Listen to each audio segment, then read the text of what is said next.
We ask the question, so when people ask you, are you religious? Say, yeah, I'm as religious as you are. What's the point? Religion is a way of life by my definition. They would say, no, but religion has a God in it. That's what my definition is. So no problem. What's your opinion about God?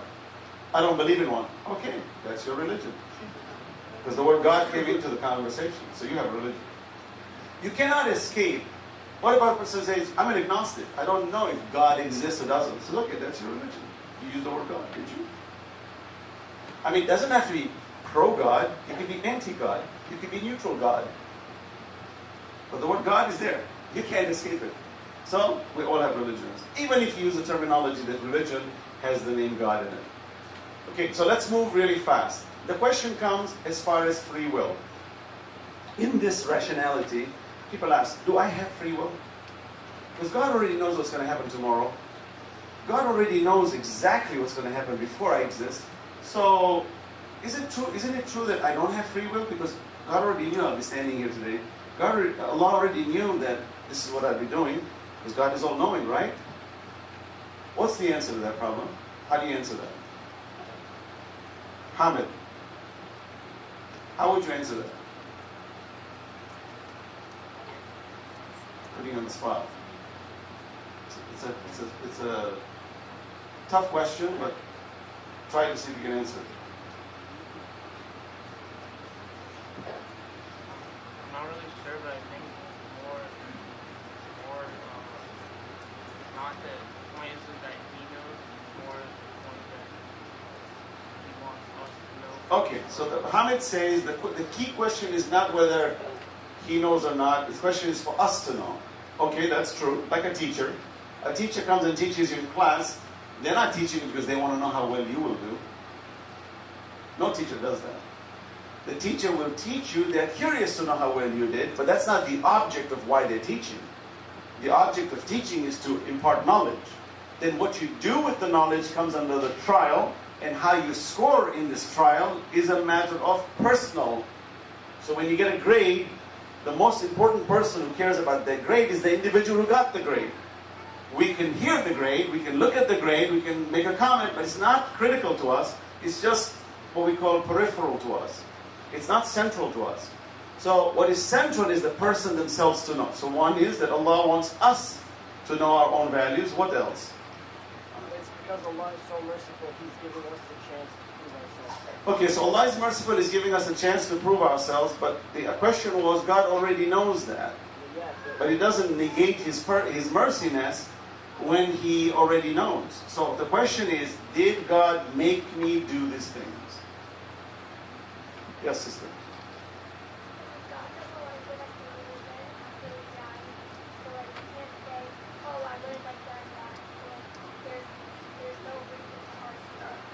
Exactly, excellent point. Did you hear that? The sister is saying that when we are rewarded or punished, we realize it was me that did it. No one is telling me why I'm in hell. In Surah Al-Mulk, Allah says, فَاعْتَرَفُوا بِذَنْبِهِمْ فَسُحْقًا لِأَصْحَابِ السَّعِيرِ. Okay? They will recognize their evils. فَاعْتَرَفُوا بِذَنْبِهِمْ. You see? And Allah is furthest away from those persons. You find that in the same surah, okay, the angels are asking the person who's being thrown in hell, أَلَمْ يَأْتِكُمْ نَذِيرٌ? Didn't the warner come to you? قَالُوا بَلَى. They will say, indeed, قَدْ جَاءَنَا نَذِيرٌ فَكَذَّبْنَا. When these messengers came, the prophets and the imams, we call them liars. فَكَذَّبْنَا وَقُلْنَا. And we say, مَا نَزَّلَ اللَّهُ مِنْ شَيْءٍ. There was no revelation from God. مَا نَزَّلَ اللَّهُ مِنْ شَيْءٍ إِنْ أَنْتُمْ إِلَّا فِي ضَلَالٍ كَبِيرٍ. You are in great darkness, O you prophets and imams. You don't know what you're talking about. Then look what they will say. قالوا لو كنا نسمع أو نعقل ما في أصحاب السعير. What a beautiful sentence. They will say, we wish we would have paid attention and used our mind, we would not be the inmates of this fire today. Look, they're recognizing their own transactions. They're recognizing their own failures. They're not blaming Allah. God, you made me do this. You're the one who programmed me. You're the one who put all these universes together. And you're the one who decided everything. No, none of the above. The human being will say, I caused my own damnation. That's the power of the free will. Now let me ask you the next question. How many of us believe that we have total free will? Raise your hands, please. Higher. How many of us believe we have no free will? Sister back there? No free will. How many besides the sister? Anybody here? No free will? No free will? Okay. So you just raised your hand. You didn't really want to raise your hand, right, brother? Huh? Brother, I'm asking you a question. You have no free will? No? So what you just gave me the answer is not you, right? Somebody else is answering for you? He's confused. When you raised your hand, was that you raising or was that somebody who told you to raise it? But you said you got no free will. You believe in that too?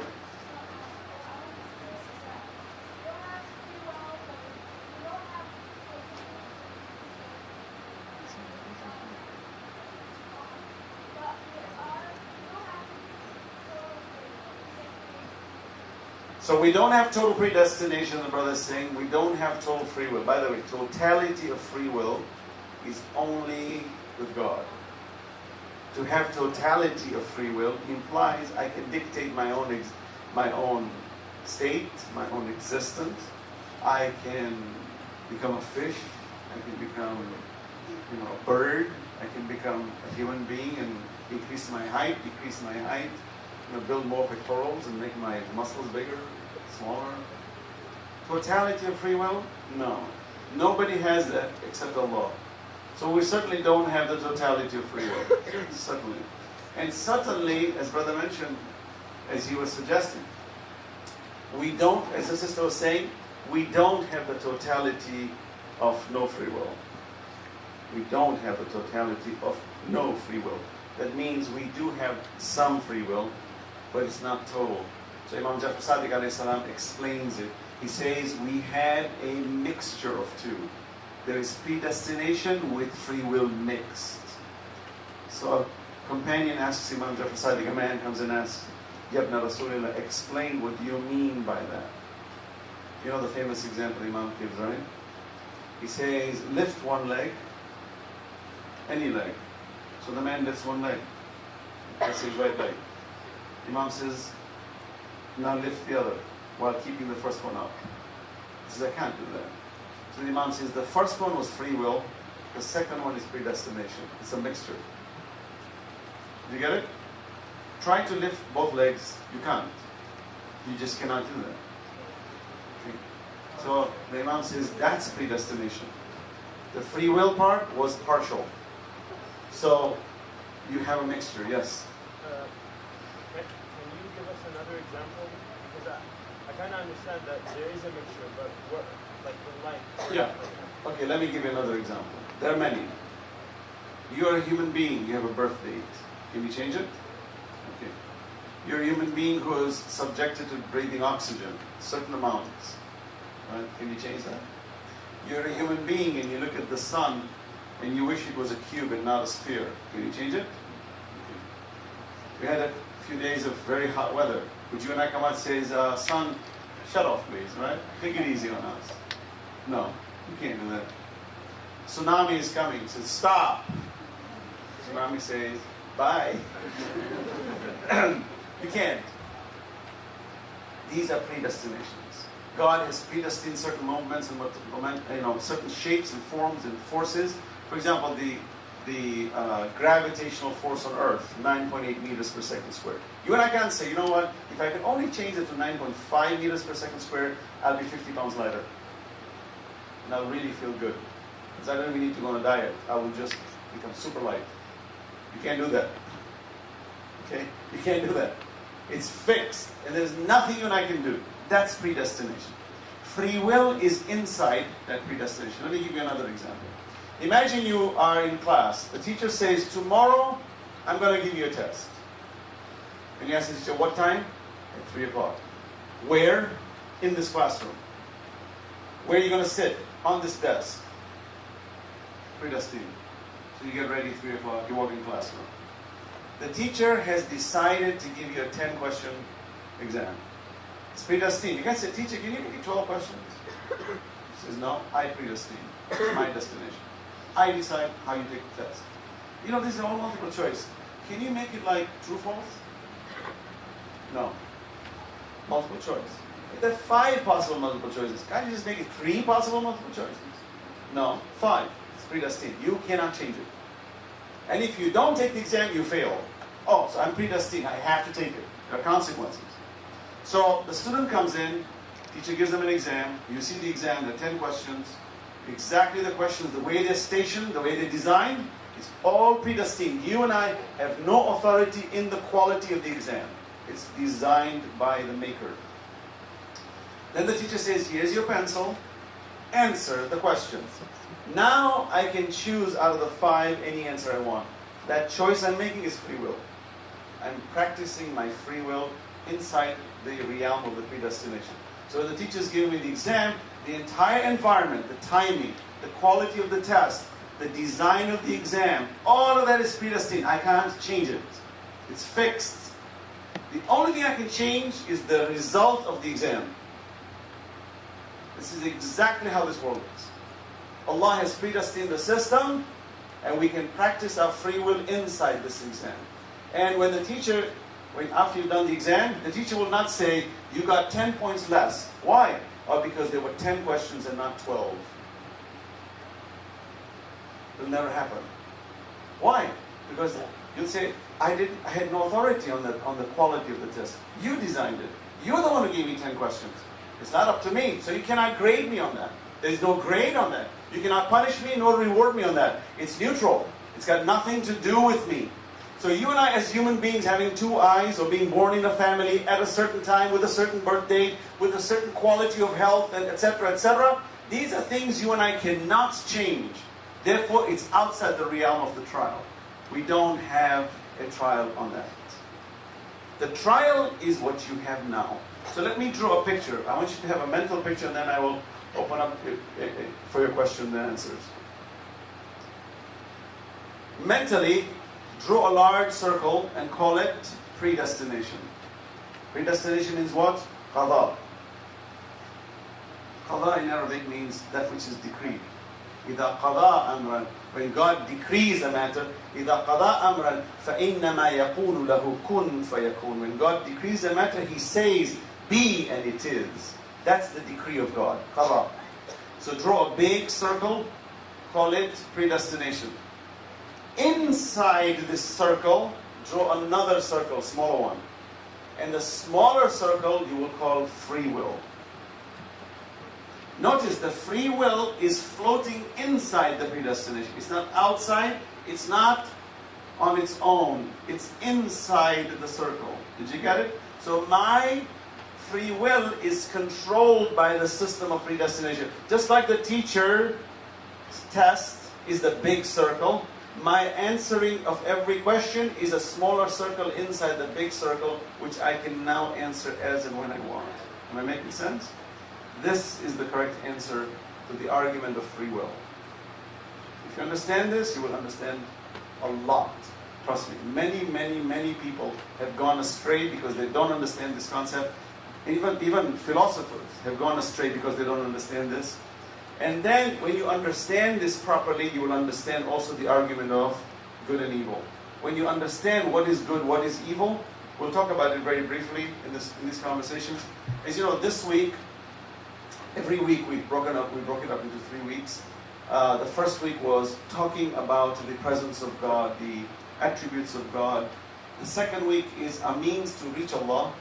And the third week is how do we do things for the proximity of Allah at the highest level, which is about spiritual journeys and getting closer to Allah. But these rational discussions are extremely essential. If you understand these arguments, no one will pull the carpet from under you. Guaranteed. You'll be in university, you can get the most slick talker in that subject will try to pull the carpet from under you. You can't. I'm telling you, I speak with experience, you cannot do it. If you got your basis firm, no atheist will come near you. You will topple them in an atheist, agnostic, even believers of the wrong faith. They will not be able to fool you. You will have a very clear conscience, and this is what life is about. Rationality with clarity, not blind faith. Okay, any questions? Yes. Like if Allah provides us with total free will, what if the child is harder to protect his moral? The question is, since Allah has given us free will, aren't the trials more difficult? Absolutely. If I didn't have free will, there'd be nothing. Why did Allah provide us with that? Provide us with what? Total free will. Total free will. Totality of free will is impossible. That means total free will means you dictate your universe, you dictate your existence. How can that be? It's impossible. When you were nothing, you had no free will. How could you have totality of free will?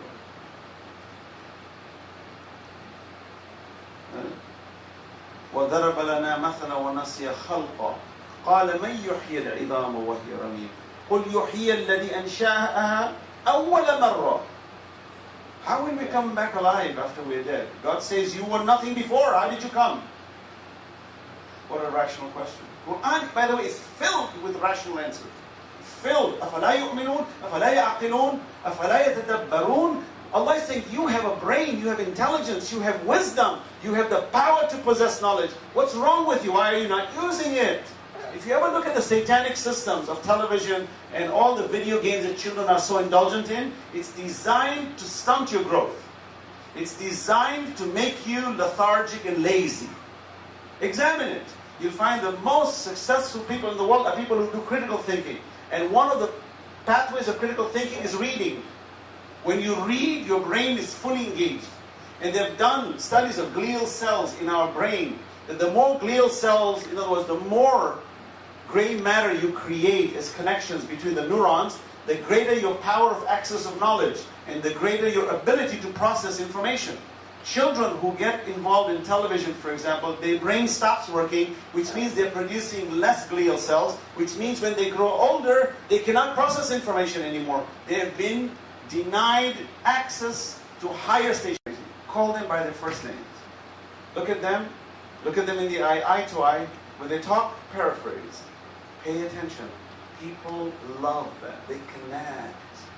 Notice this human nature. Allah has really, really put some incredible powers in us. Let's take advantage of those things. And we get some fantastic results. It's so simple. Believe me, life is so simple to bring harmony. Now, when you tell a child when they're talking to you, to everybody else, it may be silly. If you paid attention and you responded and you gave a little moment to the child, you are the world. The brain now starts to work. It becomes active. It's filled with positive, deep thinking. That's the ulil albab. Ulil albab are not just born, they process. Their brain becomes deeply rooted. And Allah loves people who are deeply rooted. So in this camp, for example, it's designed really to take away those distractions. By the way, today, with the technologies we have, look at the problem. I'm mentioning these problems, I want you to counter it, please. I'm not only mentioning to entertain you, I want you to counter it. Mothers will pick up, I've seen it in Wise, and I watch. Ibn Hussein, where's Hussein? Is here? I watch when I'm standing outside Wise, moms will bring their 3 kids, 4 kids. Okay, mom is busy texting. Kids get out of the car, shut the door, she zooms away while she's still texting. I'm watching. It's a problem. Notice, 5-second observation. I've already known the problem. So how? How come? How did you fix it? I said, look at the mother. She's texting, and the kids don't even talk to her. They get out of the car, shut the door, come into the building, and she zooms away. I said, I know there's no communication in the house. The daughter walks in, filled with anger. She's got a boyfriend. She's got all kinds of problems. You're sitting with her, talking to her. She's got every problem under the sky. She's not the problem. She's a product of the problem. The source, the parents, are not feeding this girl properly. She's lacking so much, she's trying to compensate. What better than to have a guy come after you? What better than to follow the establishment? What better than to be fashionable?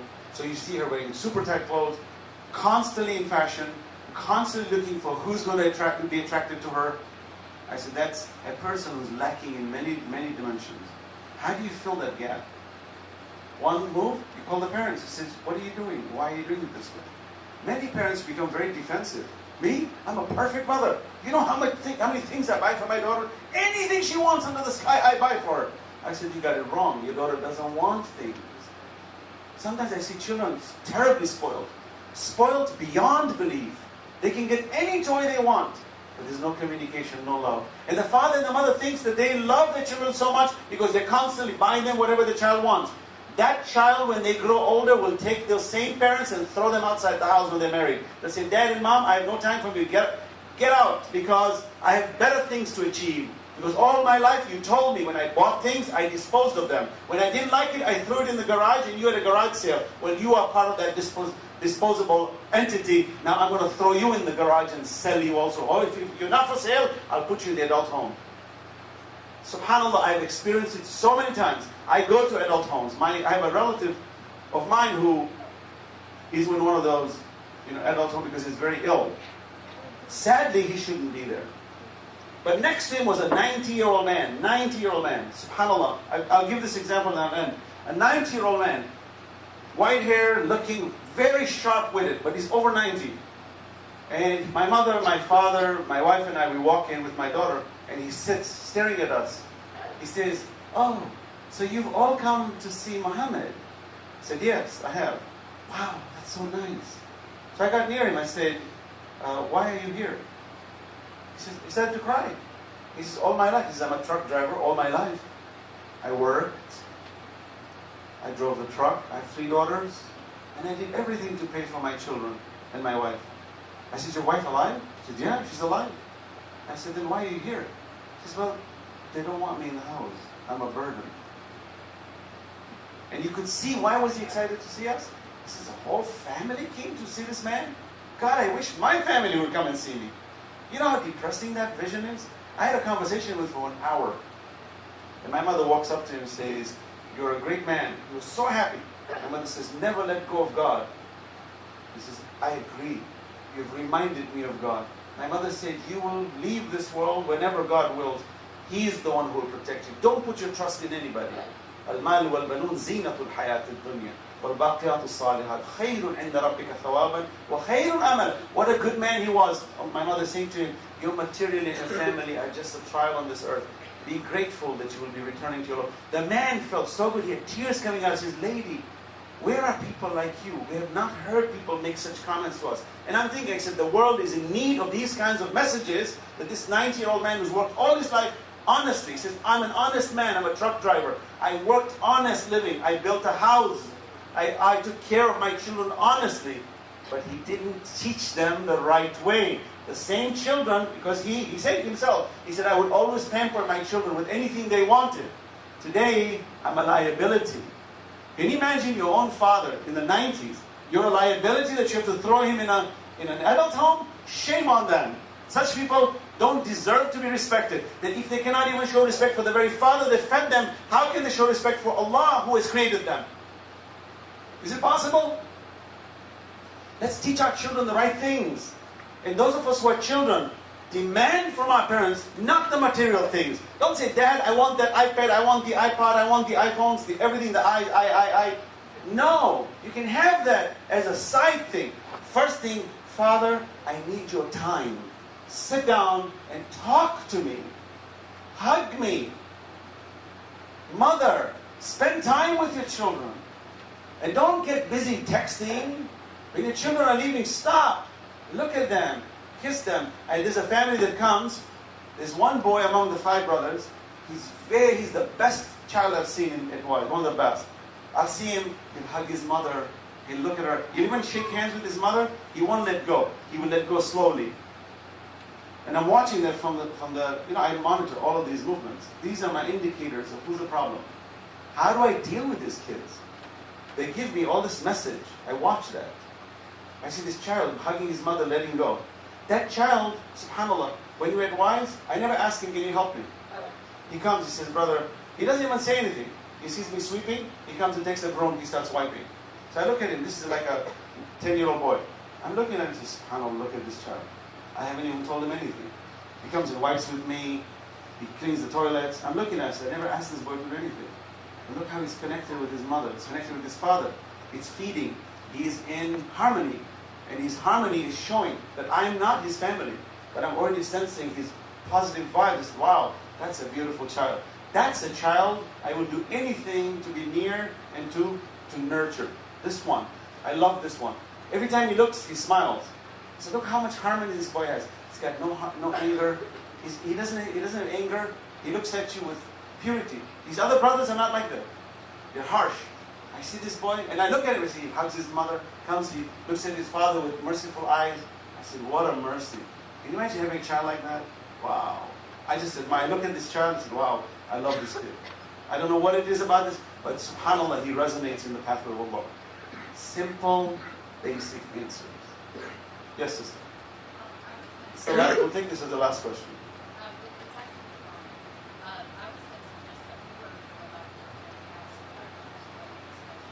I can't hear you. I'm sorry, sister.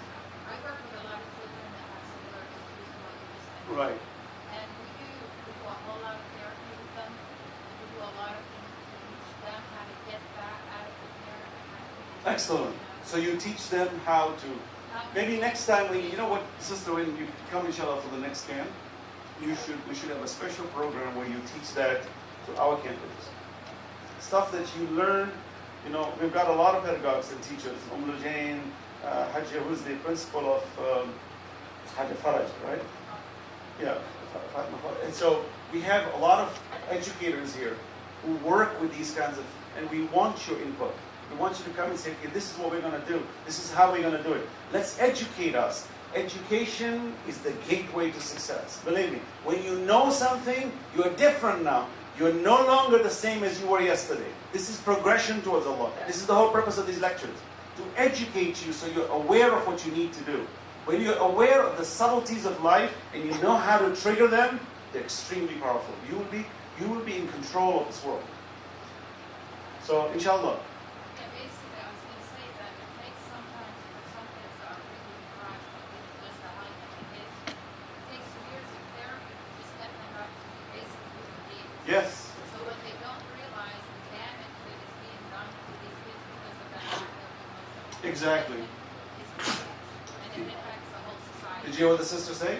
She says the damage that takes place in the child when you don't give them the nurture that they need takes a long time to bring them back to humanity.